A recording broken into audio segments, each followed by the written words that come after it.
Hello, in this video I will try to explain you how to judge the single rope required elements. You can find it in the judging manual, which you can find of course on the fisac website, and you see the link here if you want to go to it directly. You can find it on page 16 of the judges manual. It's only this part of the judges manual. So basically, what do you have to do? You have to check whether your skipper or the teams are doing those kind of skills or those kind of sets of skills. The first one that you have to look for are clearly separated sets of crosses. So basically, you need to look for 4 different crosses in a row.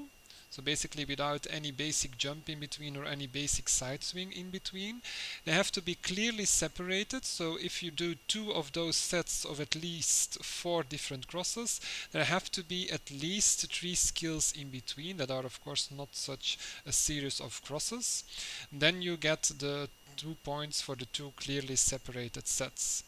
So if you would do a toad followed by an inverse toad, by an elephant, by an AS, so in that series you do not do a basic jump nor do you do a side swing, you would get 1 point for this part of the required elements. If that would be followed by, for instance, a cartwheel and then another toad and then a frog, for instance, and then you start on a new set of 4 crosses, which can be, for instance, TS, TS, CL, AS, then you would of course have another set of crosses, and you would get your second point for this part of the single rope required elements. The next thing that you have to look for are clearly separated sets of multiples. The multiples have to be triple unders or faster. You can do quadruple unders as well if you want to. But once again, it's the same idea. You have to do 2 of those sets at least, and they have to be clearly separated. So you can do 4 triples in a row, followed by a cartwheel, a frog, and another and a toad, for instance. And then you do 4 triples again. It can be the same triple unders, can be different triple unders. Then you can. This is a way how to get your 2 points for this part of the single rope required elements.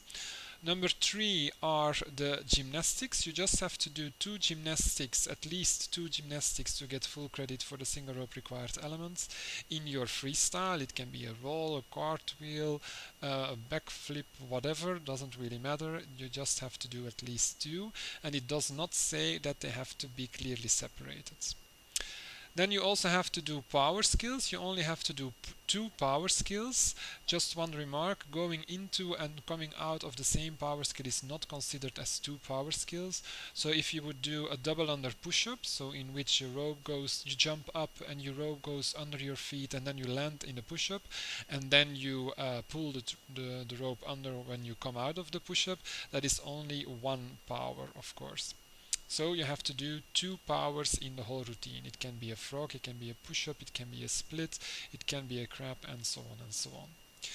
You also have to jump backwards. You have to jump at least twice backwards, and you have to do at least 4 skills each time when you jump backwards.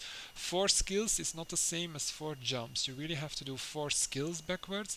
It doesn't have to be a set of skills. So it's possible that you do, for instance, backwards AS, AS, which are already 2 skills. Then you do 2 jumps, and then you do TS, TS. So that's another 2 skills. So you did indeed 4 skills backwards, which is enough, and so you would get 1 point for this part of the required elements. And then the last part are the releases. You have to do 2 releases, and also here they do not have to be clearly separated. It can be very easy releases, difficult releases. It doesn't really matter. If you're not judging a master freestyle, but you're judging a team, a pair or a team freestyle, then you will see that they have to do pairs interaction as well. So in which, for instance, one person is turning the rope and is jumping the rope, and he is jumping together with the other person. I will give you some examples later on.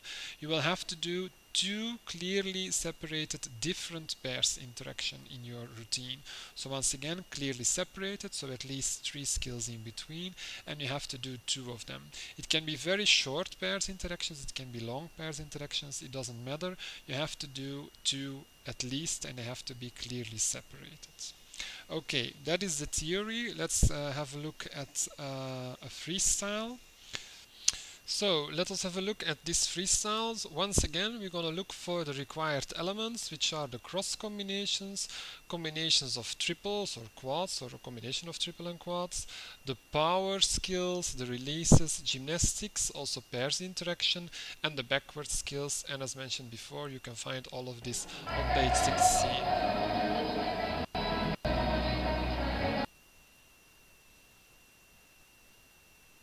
So this is the first power skill, going to a push-up and coming out of the push-up.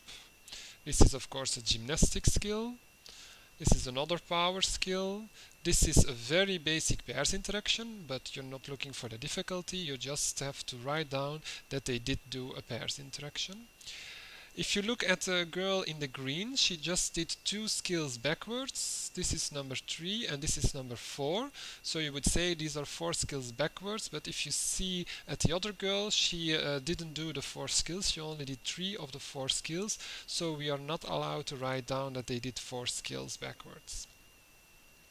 Another gymnastic skill, it doesn't matter that you do not jump over the gymnastic skill like they did. In this case, they did not jump over the rope.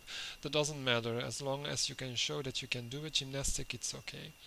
But you have, of course, to have your rope in your hands. It's not okay if you just put the rope on the floor and then do a suicide or something else. No, you have to do something at least with the rope in your hands. Another pairs interaction.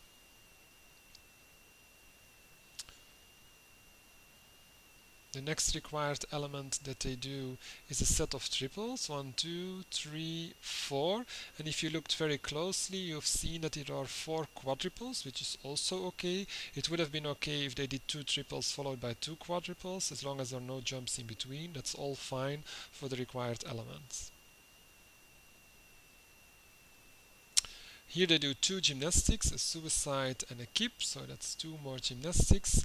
This is a power skill, even though they didn't do exactly the same thing coming out of the push-up, they did at the same time, so they do get a power skill. Here they do a very easy release, so that's also a required element, so they did do a release. And in this case, they did 4 triples in a row, which is perfect for the required elements. But you probably noticed that they did not just do 4 triples in a row, but 1, 2, 3, 4. But they always did in every triple under a crisscross, a cross that is more difficult than the crisscross. They did a toad or an inverse toad or whatever in each of the triple unders. So basically, doing those 4 triple unders, they did not only do the required element of doing 4 triple unders in a row, but also the required elements of doing 4 crosses in a row. So with those 4 skills, they check the box of 2 required elements. So you have to write both of them down. Then they go backwards, but they only do 3 skills backwards, so that's not enough for us.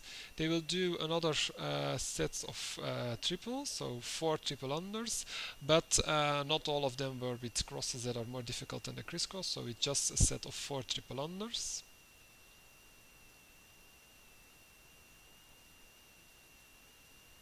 Now they go backwards. And did you notice that backwards they also did multiples in a row, but they didn't do 4 triples in a row, so it's just 4 backward skills, which is good. That's one of the required elements. But they also did again 4 crosses in a row, because each of those multiples was with a cross that was more difficult than the crisscross.